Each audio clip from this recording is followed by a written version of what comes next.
તો મિત્રો નાનામાં નાની અવિભાજ્ય સંખ્યા હું વાત કરું તો નાનામાં નાની અવિભાજ્ય સંખ્યા 2 છે। તો અવિભાજ્ય સંખ્યાની વ્યાખ્યા શું છે મિત્રો?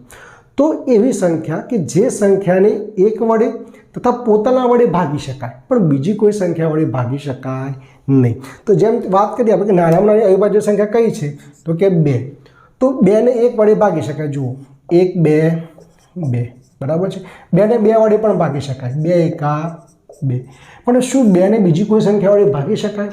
બોલો, ન ભાગી શકાય। એટલા માટે મિત્રો 2 એક એવી સંખ્યા કહેવાય અવિભાજ્ય સંખ્યા। પણ મિત્રો નાનામાં નાની અવિભાજ્ય સંખ્યાની વાત આવી તો નાનામાં નાની અવિભાજ્ય સંખ્યા કઈ છે તો કે 2 છે, બરાબર। તો તમે કહો સર 1, તો મિત્રો 1 એ અવિભાજ્ય પણ નથી અને વિભાજ્ય પણ નથી। 1 એક એવી સંખ્યા છે, એક વિશિષ્ટ સંખ્યા છે। તો નાનામાં નાની અવિભાજ્ય સંખ્યા કઈ થઈ? 2। અને નાનામાં નાની વિભાજ્ય સંખ્યા કઈ થશે? તો નાનામાં નાની વિભાજ્ય સંખ્યા મિત્રો 4 થશે। કારણ કે જો એને 2 વડે ભાગી શકાય 2 2 4 બરાબર। 4 એકા 4 પોતાના વડે ભાગી શકાય 1 4 4 1 વડે પણ ભાગી શકાય પણ બીજી સંખ્યા વડે પણ ભાગી શકાય। બીજી સંખ્યા કઈ છે?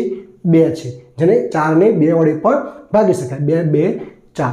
એટલા માટે સૌથી નાનામાં નાની વિભાજ્ય સંખ્યા કઈ આવે? 4। હવે આનો આપણે શું શોધવો છે તો કે લસા શોધવો છે। તો અહીંયા આપણે શોધી દઈએ 2 એકા 2 અને 2 2 4। ચાલો અહીંયા તો 1 આવી ગયો તો 1 નો 1 અને અહીંયા 2 2 સોરી અહીંયા 2 એકા 2। તો આનો લસા શું થશે? અહીંયા આવ્યો લખી દેવાનું 2 ગુણ્યા 2 બરાબર 4। તો આનો લસા કેટલો થઈ જશે મિત્રો?